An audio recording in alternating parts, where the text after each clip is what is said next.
స్వచ్ఛమైన నాణ్యమైన గౌదర్పార్ పూజా ఉత్పత్తులు www.gaudarpar.com ద్వారా ఆన్లైన్ లో ఆర్డర్ చేయండి. మీ ఇంటిని దేవాలయంగా మార్చుకోండి. నమస్తే రమగారు. నమస్తే జయ. రమగారు, చిన్నపిల్లలకి ఇప్పుడు మనము స్టోరీలు చెప్పే క్రమంలో ప్రతిరోజు ఒక స్టోరీ చెప్పాల్సి వస్తుంది. ఇక మా పాప అయితే రమగారు చిన్ని చిన్ని స్టోరీలు చెప్పొద్దమ్మా, రమాంటిని అడిగి పెద్ద పెద్ద స్టోరీలు చెప్పించుకో, ఎక్కువసేపు స్టోరీలు చెప్పు, లేదంటే రోజుకి 2 స్టోరీలు చెప్పని అడుగుతుంది. బహుశా మదర్స్ అందరు ఇదే ఫేస్ చేస్తున్నారేమో అనిపిస్తుంది నాకు కూడా. కొంతమంది అలా మీరు చెప్పే కథలు మా పిల్లలకి చెప్తున్నాం అంటే పిల్లలే డైరెక్ట్ గా ఈ ప్రోగ్రామ్ చూడరు కదా, అవునవును, తల్లులు చూస్తారు ఈ కథని. అంటే కొంతమందికి కథలు చెప్పే ఆసక్తి ఉంటుంది, పిల్లలు కూడా వినే ఇంట్రెస్ట్ ఉంటుంది. మీ అమ్మాయి లాగా కనపడ్డప్పుడల్లా కథ అడుగుతుంటుంది. కొంతమంది వింటారు కదా, ఇంట్రెస్ట్ ఉండే పిల్లలకి చెప్పచ్చు. ఆల్మోస్ట్ అంటే ఇదేదో మనం చేసే దీని వల్ల కాకపోయినా ప్రతి తల్లి కూడా ఇది ఫాలో అవుతూనే ఉండుండొచ్చు బహుశా ఇంతకు ముందు నుంచి కూడా. ఈ స్టోరీ చెప్పటం అనేది ఏదో తనకు తెలిసిన ఒక కథ చెప్పటం అనేది. సో అందులో భాగంగా రమగారు ఈరోజు ఏదైనా ఒక మంచి కథ చెప్పను. అందులో మనకి విక్రమార్కుడు, బేతాళుడు ఇలాంటి స్టోరీలు అంటే పిల్లలు చాలా ఇంట్రెస్ట్ చూపిస్తారు. వీటికి సంబంధించి ఏదైనా ఒక స్టోరీ చెప్తారా? చెప్తాం. అయితే విక్రమార్కుడు బేతాళ్, మనకి విక్రమ్ బేతాళ్ బాగా ఫేమస్ కదా. అవును, విక్రమ్ బేతాళ్ కథలేమో ఒక 28 కథలు, అది ప్రత్యేకమైన సిరీస్. అలా కాకుండా విక్రమార్కుడికి సంబంధించిన కథని చెప్తాం. ఓకే. విక్రమార్కుడికి ఏంటంటే ఆయన రాజు అయిన తర్వాత ఆయనకి దీనికి ముందు నేనేమిటి, నేను ఇప్పుడు రాజుని, నేను ఇప్పుడు విక్రమార్కుడిని, ఈ విక్రమార్కుడిగా పుట్టడానికి ముందు నేనేమిటి అని తెలుసుకోవాలని ఉండేదట. ఓకే. ఇప్పుడు ఎవరైనా మనం ఇప్పుడు ఉన్నాము, దీనికి ముందు మనం ఏమిటి లేదా దీని తర్వాత మనం ఏమిటి అనే జిజ్ఞాస మనుషులకు సహజంగా ఉంటుంది. మిగిలిన రకరకాల వ్యవహారాల్లో పడి అవన్నీ జ్ఞాపకం చేసుకోరు, పెద్దగా ఆలోచించరు. రాజు కదా ఈయన, పూర్తిగా అంతా సామ్రాజ్యం సుస్థిరంగా అయిపోయాక ఏదో ఒకటి తోచక ఆలోచిస్తూ ఆయనకి నా ముందు జన్మలో నేనేమిటో తెలుసుకోవాలి అని అందరినీ అడగటం మొదలుపెట్టాడు. అయితే ఏమైంది, కొన్ని రోజులు ఇలా ప్రశ్నించాడు. ఏ జ్యోతిష్యుడు వచ్చినా ముందు జన్మలో ఏమిటి నేను అని అడుగుతూ ఉండేవాడు. అడగ్గా కొన్నాళ్ళకి ఏమైంది, ఈయనకి మంత్రి ఉన్నాడు భట్టి, ఈయన తమ్ముడే. ఆ భట్టి ఏమన్నాడంటే ఇలా కాదు, మీకు తెలుసుకోవాలని ఉంది కదా అని రాజ్యంలో ప్రకటించాడు. విక్రమార్క మహారాజు తాలూకు ముందు జన్మ ఏమిటో చెప్పగలిగిన వాడికి గుమ్మడికాయ ఇంత బంగారం ఇస్తామని. ఓకే, వచ్చేసారు అందరూ. అప్పుడు దాని వెనకాల కింద ట్యాగ్ లైన్ రాశారనమాట ఇంకొకటి, అబద్ధం చెప్పిన వాడికి శిరచ్ఛేదం చేస్తాము, తప్పు చెప్తే శిరచ్ఛేదం చేస్తాము. ఇప్పుడు వాడు ఏదో చెప్పాడు, అది తప్పో రైటో మనకు ఎలా తెలుస్తుంది? కానీ జనాలు భయపడతారు కదా, భయపడి ఏం చేశారు, వచ్చిన జనాలు సగం మంది వెనక్కిపోయారు. కొంతమంది కొద్దిగా ట్రై చేయబోయి ఈ భట్టిని, ఆయన కత్తిని చూసేసరికి జనాలు బెదిరిపోయారు, తగ్గిపోతే రోజులు గడుస్తుంటే ఎవరు రావటల్లా. ఈ రాజుగారు రోజు ఈ భట్టిని ఏం చేసావు, ఏమిటి నా సంగతి చెప్పు, నాకు నిద్రలో కూడా అదే కాలు వస్తుంది అంటుండేవాడు అనమాట. నిద్రపోతే ఏవో కనపడుతున్నాయట, ఆ కనపడుతున్నది ఏమిటో నాకు క్లారిటీ లేదు, నువ్వు కనుక సరిగ్గా కనుక్కొని చెప్తే దాన్ని కనెక్ట్ చేసుకుంటాను అనేవాడు. ఇది తోచక చేసే పనే నిజానికి, కానీ ఆయనకు ఆసక్తి ఉంది రాజుగారు. సరే ఏమైంది, ఆ రాజ్యంలో ఒక శంకర్ భట్టు అని ఒక బ్రాహ్మడు ఉన్నాడు. ఆయనకి పాపం అసలు డబ్బులు లేవు, ఆయన చాలా బీదవాడైతే ఈ చాటింపు విన్నాడు, గుమ్మడికాయ ఇంత బంగారం ఇస్తారు అని. ఆ గుమ్మడికాయ ఇంత బంగారం తీసుకురావచ్చు కదా, నువ్వు కూడా జ్యోతిష్యం చదువుకున్నావని భార్య రోజు పోరేది ఆయన్ని. అయితే దాని వెనకాలన కిందున్న ట్యాగ్ లైన్ చూస్తే ఆయనకి భయంగా ఉంటూ ఉండేది.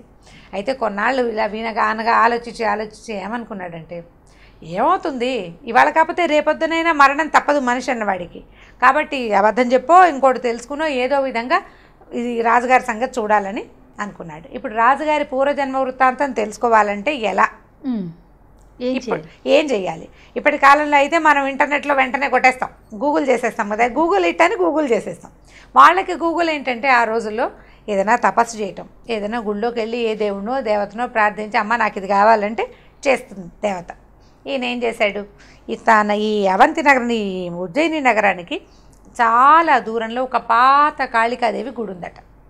ఆ గుడికి వెళ్దామని బయలుదేరి ఏం చేశాడు, ఆ గుడికి వెళ్ళి ఆ కాళికాదేవిని కనుక మెప్పిస్తే ఆవిడ మనం అడిగిన పని ఏదో చేసి పెడుతుంది, ఈ రాజుగారి సంగతి ఆవిడని కనుక్కోవచ్చు అని చెప్పి, పైగా ఆ రాజుగారికి పూర్వం ఈ కాళికాదేవి గుడితో సంబంధం ఉంది అంచేత వెళ్ళేసరికల్లా ఏమైంది, ఈ నడిచే దారిలో కాళికా ఇప్పటిలాగా మ్యాపులు ఏమున్నాయి, ఏదో ఒక అందాజుగా వెళ్ళేవాళ్ళు.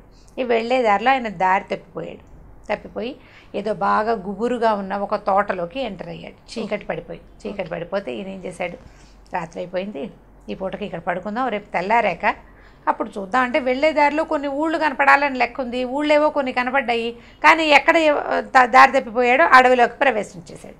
ఈ గుబురుగా ఉన్న చెట్ల ఉన్న ఈ వనంలోకి ప్రవేశించి ఆ రాత్రి పడుకుందామని ఓ చెట్టు ఎక్కి పడుకున్నాడు. పడుకునేసరికల్లా 12 ఏమో అయింది. అర్ధరాత్రి అయ్యేసరికల్లా డమ డమ డమ డమ అని పెద్ద పెద్ద చప్పుళ్ళు వినపడుతున్నట్టు ఏదో డమరకం లాంటిది మోగుతోంది. చుట్టూత మొత్తం అంతా వనమంతా కాంతివంతంగా అయిపోయింది. అయ్యేసరికి ఇతను ఇదేమిటి దాక్కున్న చోట దయ్యాలు వచ్చినట్టు, నేనేదో రాత్రి పడుకుందామని ఇక్కడ పడుకుంటే ఇలా వచ్చింది ఏమిటా అని చూసేసరికల్లా పెద్ద వాయిద్యాలతోటి శివుడు పార్వతి తిరుగుతున్నారట వనంలో, శివపార్వతులు ఇద్దరు. అప్పుడు ఈయన ఏమనుకున్నాడంటే ఓహో వీళ్ళు విహారార్థం వచ్చి ఉంటారు దేవతలు అని చెప్పి ఆ చూస్తూ ఉండగా దబ్బుమని పట్టు దబ్బి ఆ చెట్టు మీద నుంచి కింద పడిపోయాడు. పడేసరికల్లా ఈ ప్రమథగణాల్లో కొంతమంది వీడిని పడిన వాడిని మానవుడు వీడెవడని వాడిని పట్టుకున్నారు. పట్టుకుని శివుడి దగ్గరికి తీసుకెళ్ళారు. ఆయన ఏమన్నాడంటే ఇది నువ్వు దారి తెప్పి వచ్చావు కానీ మారేడు వనమట అది. ఓహో, మాకు మారేడు చెట్లు ఇష్టం, శివుడికి మారేడు దళాలు ఇష్టం కదా. ఆ మారేడు వనాలు ఎక్కడుంటాయో అక్కడ సంచరిస్తారట రాత్రిపూట. ఇవాళ మేము ఇక్కడికి వచ్చాము, ఏమిటి నాయనా నీ సంగతి అని కనుక్కున్నాడు. కనుక్కొని ఆయన పెద్దగా కనుక్కోకపోయినా శివుడు సర్వాంతర్యామి, ఆయనకి తెలుస్తాయి కదా. ఏమన్నాడంటే నీ గుమ్మడికాయంత బంగారం లభిస్తుంది, ఎందుకంటే నువ్వు అనుకోకుండా శివదర్శనం చేసావు. ఈ శివదర్శనానికి ముందు నువ్వు చెట్టెక్కి మారేడు దళాలు చెట్టెక్కేటప్పుడు ఒక చెట్టెక్కుతుంటే ఆకులు కొన్ని రాలుతాయి కదా, ఆ కింద ఒక శివలింగం ఉంది, ఆ శివలింగం మీద పడ్డాయి ఇతను కోసినటువంటి మారేడు దళాలు ఇతను చేయి వల్ల. అందుకని నీకు పుణ్యఫలితం లభిస్తుంది నాయన. కాబట్టి నువ్వు ఒక పని చెయ్యి, ఈ రాజు దగ్గరికి వెళ్ళు. వచ్చే అమావాస్య నాడు, రేపు అమావాస్య నాడు శివుడిని రాజుగారిని శివపూజ చేసుకుని పువ్వులు అక్షింతలు పట్టుకుని ఈ ఊరికి ఉత్తరం వైపు ఉన్నటువంటి ఒక పల్లెటూరు పేరు చెప్పాడు, రామాపురం కృష్ణాపురం ఏదో ఊరు చెప్పాడు. ఆ ఊళ్ళో ఒక కుమ్మరివాడు ఉన్నాడు. వాళ్ళ ఇంట్లో మట్టితో చేసిన ఒక గుడ్డి ఎద్దుబొమ్మ ఉంది. మట్టితో చేశాడు, కళ్ళు లేవు, అంటే ఎద్దుబొమ్మ చేశాడు, దానికి కళ్ళు పెట్టాల పొరపాటున. ఆ బొమ్మ దగ్గరికి వెళ్ళి ఆ బొమ్మ మీద అక్షింతలు పువ్వులు వేసి తన గురించి అడగమని చెప్తుందన్నాడు. ఓహో, బాగానే ఉంది కదా. ఇంతలో సూర్యోదయ బ్రాహ్మీ ముహూర్తం అయిపోయింది. శివపార్వతులు అందరూ మాయమైపోయారు. వీడు తెల్లారేదాకా ఈ బ్రాహ్మడు అక్కడ పడుకుని పొద్దున్నే లేచి రాజుగారి దగ్గరికి వెళ్ళాడు. మళ్ళీ ఇదంతా వచ్చిన నడకంతా మళ్ళీ వెనక్కి నడిచాడు. వెంటనే చేరలేదులేండి, 2-3 రోజులకి చేరాడు. బట్టి దగ్గరికి వెళ్ళాడు. అయ్యా రాజుగారి పూర్వజన్మ రహస్యం నాకు తెలిసిపోయిందండి, నేను చెప్తాను, నన్ను రాజుగారి దగ్గరికి తీసుకెళ్ళమన్నాడు. తీసుకెళ్ళమంటే సరే తీసుకుపోయారు. తీసుకెళ్తే ఈయన ఏమన్నాడంటే రాజా ఇప్పుడు ఇంకా పౌర్ణమి నడుస్తుంది, పౌర్ణమి రోజుల్లోనే ఈయన చూశాడు శివుడిని. అమావాస్య నాడు శివ పూజ చేసిన అక్షింతలు పువ్వులు పట్టుకుని ఈ ఊరికి ఉత్తరం వైపు ఉన్నటువంటి రామకృష్ణాపురం అనే ఊరికి వెళ్ళి అక్కడ ఒక కుమ్మరివాడు ఉన్నాడు. వాళ్ళ ఇంట్లో ఒక గుడ్డి ఎద్దు బొమ్మ ఉంది, మట్టితో చేసింది. ఆ బొమ్మ మీద అక్షింతలు చల్లు, నీ సంగతి కనుక్కో, అది నీకు చెప్తుంది అన్నాడు. సరే రాజుగారు ఇది పెద్దగా నమస్కారం కాలేదు, బ్రాహ్మణుడు చూస్తే బీదగా ఉన్నాడు. సరే దీని సంగతి ఏమిటో చూద్దామని ఈ 15 రోజులు ఈ బ్రాహ్మణ్ణి పోషించండి, ఇక్కడే ఉంచుకుని 15 డేస్ తర్వాత ఈ అమావాస్య వచ్చాక అక్కడ ఏదో విషయం తేలాక అప్పుడు వీటి సంగతి చూద్దామన్నారు. సరే బ్రాహ్మణ్ణి పోషించడం అంటే ఏమిటి, వాడికి చక్కగా ఇబ్బడి ముబ్బడిగా అన్నీ ఇచ్చి ఇంటికి పంపించారు. ఇంటి దగ్గర 4 సైనికుల్ని కాపలా పెట్టారు. ఇంటికి 10 హాయిగా తిన్నారు. ఈ 15 రోజులు గడిచాయి. ఈ రాజుగారు ఏం చేశాడు, అమావాస్య నాటి రాత్రి చీకటి పడ్డాక ప్రదోషకాలంలో అంటే చంద్రోదయం అవదు కానీ చంద్రోదయ వేళకి పూజ చేసుకున్నాడు. శివ పూజ చేసి అక్షతలు పువ్వులు పుచ్చుకుని ఆ రామకృష్ణాపురం రథం వేసుకుని అక్కడికి వెళ్ళాడు. వెళ్తే ఒక కుమ్మరివాడి ఇంటికి వెళ్ళాడు. ఆ ఇంట్లో ఒక పెద్ద సైజు ఎద్దు బొమ్మను. అయితే ఈయన అడిగాడు, ఏమయ్యా మట్టితోటి ఎద్దు బొమ్మను చేసావు బాగుంది, దీనికి కళ్ళు పెట్టలేదేమిటి, పాపం గుడి బొమ్మను చేసావు, కళ్ళే లేవు ఆ బొమ్మకి. అడిగేసరికల కుమ్మరివాడు అన్నాడు, ఏమోనండి సరిగ్గా కళ్ళు గీసే టైంకి నాకు నిద్ర వచ్చింది, నేను గీయలేదన్నాడు. సరే ఈయన ఏం చేశాడు, రాజుగారు ఆ బొమ్మను చూసి ఆ బొమ్మ మీద అక్షింతలు పువ్వులు చల్లాడు. చల్లితే ఆ గుడ్డి బొమ్మ చటుక్కుని కళ్ళు వచ్చినాయి. దానికి కళ్ళు తెరిచింది, వలవలా ఏడుస్తుంది, కళ్ళలోంచి నీళ్లు కారుతున్నాయి బొమ్మకి. కారుతూ రాజా నేను ఎక్కువసేపు ఇక్కడ ఉండను, నువ్వు ఈ పువ్వులు చల్లావు చూడు, దీని ప్రభావం వల్లే నేను మాట్లాడగలుగుతున్నాను. వచ్చే అమావాస్య నాడు ఊరికి తూర్పు వైపున ఉన్నటువంటి శ్మశానంలో చెట్టు మీద ఒక పిశాచి ఉంది, దాని మీద ఈ పువ్వులు అక్షింతలు అక్కడ కూడా చల్లు, అది నీకు చెప్తుంది ఓకే అని చెప్పాడు. చెప్పి గుడ్డి బొమ్మ ఆ కళ్ళు మూసుకుపోయినాయి, టపకని పగిలిపోయింది. బొమ్మ కాస్త పగిలిపోయింది. రాజుగారు అవురా ఇదేమిటి ఏదో చేయబోతే ఇలా అయింది, సరే చూద్దామని మళ్ళీ ఇప్పుడు మళ్ళీ అమావాస్య రావాలంటే ఈసారి 1 రోజులు ఆగాలి. ఈ 1 రోజులు ఈగర్గా వెయిట్ చేశాడు రాజు విక్రమార్కుడు. సరే మళ్ళీ అమావాస్య వచ్చింది. ఈసారి పూజ చేశాడు. ఇప్పుడు ఊరికి తూర్పునున్న ఉజ్జయిని నగరానికి తూర్పు వైపు ఉన్న శ్మశానానికి వెళ్ళాడు. ఆ శ్మశానంలో ఒక పెద్ద చెట్టు ఉంది. ఆ చెట్టును ఆశ్రయించుకుని ఒక పిశాచి ఉంది. ఈయన వెళ్ళాడు. వెళ్ళి ఎక్కడుందా అని వెతికాడు. ఆ చెట్టు దగ్గరికి వెళ్ళాడు. వెళ్ళి ఈ పూజ చేసిన పువ్వులు అక్షింతలు దాని మీద చల్లాడు. చల్లేసరికల్లా ఆ పిశాచి అంది, నేను నీతో ఎక్కువసేపు మాట్లాడలేను, ఈ పువ్వుల వల్ల నాకు కొంచెం పుణ్యం వచ్చింది కాబట్టి దాంతో మాట్లాడతాను, 2 నిమిషాలే, ఆ తర్వాత నేనే నిన్ను చంపేస్తాను, కాబట్టి నా మాట పూర్తయిన మరుక్షణం ఇక్కడి నుంచి పరిగెత్తుకుంటూ వెళ్ళి పారిపోమని. సరే ముందే చెప్పింది. ఏం చెప్పిందంటే, వచ్చే అమావాస్య నాడు ఇంకొక అమావాస్యకి మీ మంత్రి గారి పెద్ద ఆయనకి బోలంతమంది మంత్రులు ఉన్నారు. చివరి చిన్న మంత్రి ఉన్నాడు. చిన్న మంత్రికి 9 ఏళ్ల కూతురు ఉంది. ఆ 9 ఏళ్ల కూతురు మీద ఈ అక్షంతల పువ్వులు చల్లి ఆ అమ్మాయిని అడుగు, అది నీకు నిజం చెప్తుంది, నీ పూర్వజన్మ రహస్యం చెప్తుందని చెప్పింది. మళ్ళీ రాజుగారికి మళ్ళా బేతాళి చెట్టెక్కాడండి. ఈ కథ ఇక్కడ అవ్వలేదన్నమాట. ఈ లోపల ఈ వేయగానే ఈ పిశాచి మామూలుగా ఉన్నది కాస్త దానికి బోళ్ళని పళ్ళు గోళ్ళు పెరిగిపోతున్నాయట. రాజుకి అర్థమైంది ఇది మన మీద పడుతుందని. ఈయన ఏం చేశాడు, పరిగెత్తుకుంటా చెట్టు దిగేసి రథం ఎక్కి పరిగెత్తుకుంటూ బయటకు వచ్చేసాడు అక్కడి నుంచి. తర్వాత జరగబోయేది ఏమిటి, మనిషిగా ఈయన గొప్పవాడు కానీ పిశాచాల దగ్గర ఆయన పవర్ పనిచేయదు కదా, కత్తులు గిత్తులు పనిచేయవు. పారిపోయి వచ్చేసాడు. మళ్ళీ 1 నెల రోజులు ఆగాడు. అయితే ఈ 1 నెల రోజులకి 10 రోజుల ముందే పౌర్ణమి వెళ్ళగానే మంత్రులందరినీ పిలిచి అందులో చిన్న మంత్రిని అడిగాడు, నాయన నీకు 9 ఏళ్ల కూతురుందంటే ఉందండి అన్నాడు. అయితే అమావాస్య నాడు మీ అమ్మాయితోటి నాకు పని ఉంది, మీ ఇంట్లో శివ పూజ చేసుకోవడానికి వీళ్ళు ఏర్పాటు చేసి నాకు పూజ చేసుకోవడానికి ఏర్పాటు చేసి మీ పిల్లని నాతో ఏకాంతంగా వదిలిపెట్టాలి అని చెప్పాడు. ఈ మంత్రి హడిలిపోయాడు. ఊరినాయన ఈయన ఏం చేయబోతున్నాడు ఈ పిల్లతోటి. ఇంతకుముందు ఈయన విక్రమార్కుడికి సిద్ధి ఎలా వచ్చిందంటే తన తల తనే నరుక్కుని కాళికాదేవికి బలిచ్చుకుని తనని విక్రమార్కుడిగా విజయం పొందాడు. కాళికకి తనని తలే బలిచ్చుకున్నాడు. అంత భక్తుడు అంత పని చేశాడు ఆయన. అంటే అలాంటి పని చేయగలిగిన వాడు. పైగా ఈ 3 నెలల నుంచి ఓ రోజు నెలకోసారి ఆ ఊరు వెళ్తాడు, ఇదేమిటో శ్మశానానికి వెళ్ళి వచ్చాడు. ఇప్పుడు కొత్తగా ఈ కథ మొదలు పెట్టాడు. పిల్లని ఏమైనా బలిస్తాడేమోనని హడిలిపోయారు వాళ్ళు. భయమేసింది వాళ్ళకి. తర్వాత జరగబోయేది ఇదేనేమోనని అక్కడి నుంచి బొణుక్కుంటూ ఎలాగో పాపం ఆ 10 రోజులు గడిపారు. ఆ అమావాస్య పూట మరి రాజు కాదని లేరు. ఏడ్చుకుంటూ పిల్లని ఇంకా కోల్పోతామనుకుని శివ పూజకి ఏర్పాటు చేశారు. ఇప్పుడు 3వ నెల అమావాస్య నాడు రాజుగారు సపరివారంగా మంత్రి గారింటికి వెళ్ళాడు. చిన్న మంత్రి, సాధారణమైన వాడు. చిన్న మంత్రి అంటే ఓ 25 మంది మంత్రులు ఉంటే చిట్ట చివరి వాడు చిన్న పోస్టు, చిట్ట చివరి పోస్టు. సరే వాళ్ళ ఇల్లు ఏదో సుమారైన ఇల్లు, ఇంత పిల్ల ఉంది. వెళ్ళాడు. పూజకు ఒక గది ఏర్పాటు చేశారు, ఒక పెద్ద హాల్ లాంటిది అక్కడ పెట్టారు. శివలింగం పెట్టి పువ్వులు గివ్వులు పెట్టారు. ఈ పిల్లని అక్కడ కూర్చోబెట్టారు. కూర్చోబెట్టి ఇంటికి బాది ఏడ్చుకుంటూ బయటికి పోయారు. పిల్లని ఏం చేసేస్తాడో ఈయన ఏం చేశాడు, తన పద్ధతి ప్రకారం శివ పూజ చేసుకున్నాడు. ఈ కూర్చున్న పిల్ల చక్కగా బాసిపెట్టలేసుకుని ముచ్చటగా కూర్చుని 9 ఏళ్ల పిల్ల అంటే ఎంత ఉంటుంది, ఎంత ఉండదు, చిన్నపిల్లే కదా. ఏం చేశాడు, ఈ పువ్వులు అక్షంతలు అమ్మాయి మీద చల్లాడు. అమ్మ నా సంగతి నీకు తెలుసా, నేనెవరో నీకు తెలుసా, నేను ఇంతకుముందు 2 చోట్లకి వెళ్ళాను. వాళ్ళిద్దరూ ఒకళ్ళ తర్వాత ఒకళ్ళు నీ వైపు నన్ను మళ్ళించారు, నీ వైపు నా దారి మళ్ళించారు. నీకు నేను తెలుసా, తెలిస్తే దాచకుండా చెప్పు అన్నాడు. ఆ పిల్ల నవ్వింది.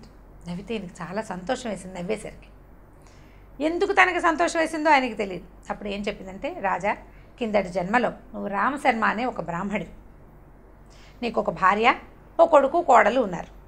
అయితే మీరున్న ఊళ్ళో చాలా ఎక్కువ ఫ్లడ్స్ లాంటివి వచ్చి జనజీవనం అంతా అల్లకల్లోలం అయిపోతే ఏం చేశాం మేము, ఈ అల్లకల్లోలం అయిపోయిన తర్వాత మొదటి 3-4 రోజుల పాటు మన ఇంట్లో భోజనమే లేదు, ఆహారం లేదు. 4 రోజుల పాటు పస్తులున్నాం. 5వ రోజు కొంచెం వాన గీనా తగ్గి జనాలంతా కొంచెం శాంతన పొందుతున్నారు. అంటే ఊళ్ళో జనాలు కొద్దిగా సద్దుమణిగా కాడావిడంతా. 5వ రోజు ఈ బ్రాహ్మడట యాయవారానికి వెళ్ళాడు. అంటే మామూలుగా బ్రాహ్మలు పూజలు అవి చేయిస్తారు ఎవరింట్లోన. వాళ్ళు ఏమైనా ఇస్తే తెచ్చుకుంటారు. ఏ పూజలు అవి లేని రోజుల్లో వీళ్ళు ఏం చేస్తారంటే భిక్షకి వెళ్తారు ఊళ్ళోకి. వెళ్తే ఈ ఊళ్ళల్లో గృహస్థులు ఏదైనా బియ్యము అవి ఇవి ఇస్తే అవి తెచ్చుకుని వంట చేసుకోవాలి. అయితే ఈయన వెళ్ళేసరికి ఊళ్ళోకి ఊరంతా అల్లకల్లోలక. నిన్ననే ఫ్లడ్స్ తగ్గితే ఇవాళ వాళ్ళు టెంగు రంగామని ఉండలేరు కదా. ఆ ఊరంతా అల్లకల్లోలంగా ఉంది. ఏదో జనాలంతా ఎక్కడెక్కడ వస్తువులు తెచ్చుకుంటారు. తడిసిపోయిన నీళ్లు బాగు చేసుకుని గందరగోళంగా ఉన్నారు. 4 గుప్పెళ్ళ బియ్యం మాత్రమే దొరికినాయట ఆ రోజు. ఓకే, 4 గుప్పెళ్ళ బియ్యం వస్తే ఈ బియ్యం పుచ్చుకుని ఈయన ఇంటికి తీసుకొస్తే భార్య ఏం చేసింది, కోడలు కూడా మరి పెద్దదేం కాదు, పెద్ద కొడుకు 18 ఏళ్ళ కొడుకు, ఓ 13-12 ఏళ్ళ చిన్నపిల్ల కోడలు. అయితే ఈ భార్య ఈ 4 గుప్పెళ్ళ బియ్యాన్ని ఇంట్లో ఏ శనగపిండి ఉందో లేకపోతే ఏ పెసరపప్పు ఉందో అది వేసి మొత్తాన్ని వీళ్ళు తినడానికి ఒక పదార్థం ఏదో తయారు చేసింది. నలుగురు 4 విస్తళ్ళలో అంతంత ఉన్నది ఎంతో పదార్థం, 4 పెళ్ళి బియ్యం అయితే ఎంత వస్తుంది, 4 భాగాలు చేసి భోజనాన్ని కూర్చున్నారు. కూర్చుంటే బయట నుంచి ఓ 2 బ్రాహ్మలు తలుపు కొట్టారు. బయట తలుపు కొట్టి మాకు ఆకలిస్తుంది ఆయన, 5 రోజులైంది ఆహారం తిని, ఏదైనా ఒక ముద్ద పెట్టండి, భోజనం పెట్టండి, బ్రాహ్మణులు అని తెలిసే వచ్చామని అడిగారు. అడిగేసరికల్లా ఈ బ్రాహ్మణుడు లోపలికి వచ్చేసరికల్లా ఆయన భార్య పెద్దగా గర్జించి 5 రోజులు పస్తు తర్వాత ఇవాళ మనం అన్నం తినడానికి వస్తే వీడెవడో వస్తావా అని చెప్పి తన విస్తరి తన కొడుకు విస్తరి పక్కకు పెట్టి, నేను నా కొడుకు తినకుండా కుదరదు, నువ్వు నీ కోడలు ఏం చేసుకుంటారో చేసుకుంటాను. తనతో పాటు కొడుకును కూడా ఆవిడ కొడుకు నా కొడుకు అన్నానికి మాడిపోతాడు. ఇంకా చిన్నదైన కోడలు మాడినా ఆవిడకి లెక్కలేదు, కోడలు ఎవరి పిల్లో, ఈవిడ కొడుకు తను మాడకూడదు, మేము మాడం, నువ్వేం చేసుకుంటావో చేసుకొని 2 విస్తళ్ళు పక్కకు తీసుకుంటే ఈయన కోడలి కేసు చూస్తే మీరు ఏది చెప్తే అదే చేస్తాను మామయ్య గారు అని చెప్పింది పిల్ల. అప్పుడు ఈయన ఏం చేశాడు, 2 విస్తళ్ళు తీసుకెళ్ళి, అయ్యా ఈ పూటకి ఇదే ఉంది, ఊళ్ళోకి వెళ్తే 4 పెళ్ళే దొరికినాయి, ఈ 2 విస్తళ్ళు మీ ఇద్దరు చెరుకో భోజనం చేయండి అంటే వాళ్ళు అన్నారు, అయ్యా భలేవాడివి, ఏదో ఉంది ఉన్న పదార్థం, నలుగురు ఇందులోనే పంచుకుని తిందాం, ఇంకో 2 విస్తళ్ళు తెమ్మని సగం చేసుకుని ఆ నలుగురు కలిసి ఆ 2 బ్రాహ్మలు, ఈ ఇంటివాడైన రామశర్మ, ఆయన కోడలు చిన్నపిల్ల, నలుగురు భోజనం చేశారు.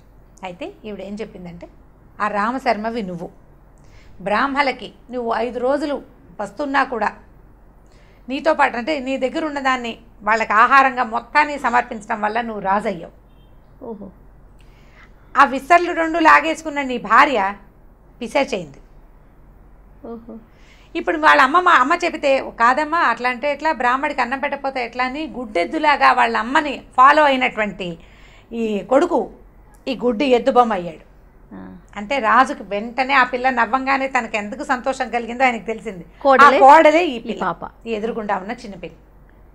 అప్పుడు రాజుగారు ఏం చేశాడు, ఆ పిల్లని చాలా మెచ్చుకుని అక్కడి నుంచి బయటకు వచ్చి ఈ మంత్రికి చెప్పాడు, మీ అమ్మాయిని నా కోడలుగా చేసుకుంటాను నేనని. వీళ్ళ పిల్ల చచ్చిపోతుంది అనుకున్న చిన్న మంత్రి గారి, సాధారణమైన మంత్రి గారి కూతురు రాజుగారి కోడలవుతోంది. ఇప్పుడు రాజుగారి కోడలై ఊరుకుంటుందా, రేపొద్దున రాజుగారి తర్వాత రాజు ఎవరవుతారు, కొడుకే రాజు, అప్పుడు కోడలు రాణవుతుంది. తనకి వంతుకి వచ్చిన ఆహారాన్ని పెద్దవాళ్ళు ఏం చెప్తే అది చెయ్యాలన్న ఇంగిత ఉన్నందుకు ఆ అమ్మాయికి మరుసటి జన్మలో ఒక మంత్రి గారింట్లో పుట్టే అవకాశం వచ్చింది. అక్కడి నుంచి రాణి అయ్యే అవకాశం తనంతట తను ఏ ప్రయత్నం చేయకుండానే వెతుక్కుంటూ వచ్చింది. మంచి స్టోరీ. అక్కడి నుంచి ఇప్పుడు రాజు తనకి బ్రాహ్మడయ్యుండి తనకి దొరికిన చిన్న అంతకుముందు భిక్ష ఎత్తుకున్నాడు ఆయన, మనం కథలో చెప్పింది అదే కదా, భిక్షను తెచ్చుకున్న పదార్థాన్ని కూడా ఇంకొకళ్ళకి భాగం పెట్టడానికి అతను సాహసాన్ని చూపించినందుకు అపరిమితమైన సాహసం కలిగిన విక్రమార్కుడు వంటి జన్మ వచ్చింది ఆయనకి. ఎన్ని లక్షల మంది బ్రాహ్మణుల్ని పోషించాడో విక్రమార్కుడు. ఇప్పటిదాకా మనం విక్రమార్కుడు గురించి చెప్పుకుంటూనే ఉన్నాం. ఎంత జ్ఞాపకం ఉంది మనకి, రాజులంటే బెస్ట్ రాకింగ్ విక్రమార్కుడు అసలు ఎలాంటి రాజు అంటే ఆయన స్వర్గానికి వెళ్ళి రంభాబురుసుల డ్యాన్సుల్లో ఎవరి డ్యాన్స్ గొప్పదో చెప్పగలిగేంత ప్రతిభాశాలి. ఈ ముందు జన్మలో చేసిన దానం వల్లే అతనికి ఇలాంటి జన్మ వచ్చిందని చెప్తారు. మన పురాణాల ప్రకారం మనం హిందూ ధర్మంలో కూడా మనం ఏం చెప్తామంటే, ఇప్పుడు మనం ఏం చేస్తామో దాన ధర్మాలే మనం తర్వాతి జన్మకి క్యారీ అవుతాయి. అవి మనం ఇప్పుడు చేసే చెడుని మనం ఇప్పుడే అనుభవించాలి. ఒకటి తర్వాత జన్మలో కూడా అనుభవించాల్సే వస్తుంది. మంచికి ఫలితం ఇవాళ లేకపోయినప్పటికీ తర్వాత జన్మలో ఆ మంచికి ఫలితాన్ని ఖచ్చితంగా భగవంతుడు, ప్రకృతి ఆటోమేటిక్గా మనకి తీసుకొచ్చి చేసేస్తుంది అన్నమాట. ఈ విక్రమార్కుడి కథల్లో ఇది స్టార్టింగ్ స్టోరీ జయ. ఇలాంటి కథలు ఎన్ని ఉన్నాయో, చాలా మంచి మంచి కథలు ఉన్నాయి. ఈ కథ చెప్పండి మీ అమ్మాయికి, ఎవరెవరి పిల్లలకి ఈ కథలు ఆసక్తి ఉందో వాళ్ళందరికీ ఈ విక్రమార్కుడి కథల్లో భాగంగా. ఇది పెద్దగా జనబాహుళ్యంలో ఉన్న కథ కాదు, మామూలుగా మనకి విక్రముడు వేతాళుడు కథలే తెలుస్తాయి. సిరీస్ కూడా, టీవీ సిరీస్ కూడా ఉండేది. ఇవి సిరీస్లో లేని కథలు, ఇలాంటివి కొన్ని ఉన్నాయి. ఇంకొకటి 2 మళ్ళీ చెప్దాం ఇంకొకసారి. Thank you so much Ramya గారు. ఓకే జయ.